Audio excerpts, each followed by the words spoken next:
দূর, কতক্ষণ লেট হয়ে গেল। রোজ রোজ ওকে বলি একটু তাড়াতাড়ি আসার জন্য, এত লেট করে না। আর এখানে কতক্ষণ ধরে দাঁড়াবো আর আমি?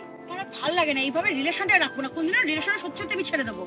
এতক্ষণ ধরে দাঁড় করে রেখে দিয়েছে আমাকে। বাড়িয়ে যাবো, ভালো লাগছে না আমার। শোনো না, তুমি অনেকক্ষণ ওয়েট করছো না? কি ব্যাপার বলো তো তোমার? এভরিডে তোমার এইগুলো নাটক হয়ে গেছে, কি তাড়াতাড়ি আসতে পারো না?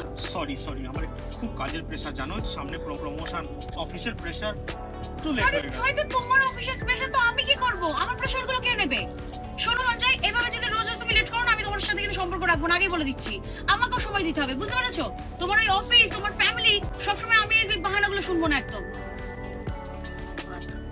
আমার স্ট্রাগলের সময় যদি তুমি আমার পাশে না থাকো, তাহলে কে থাকলো? শোনো, তোমার স্ট্রাগলিং এর পাশে না তুমি অন্য কাউকে দাঁড় করিয়ে দাও, আমি পারবো না দাঁড়াতে। শোনো তো, ভালো লাগে না।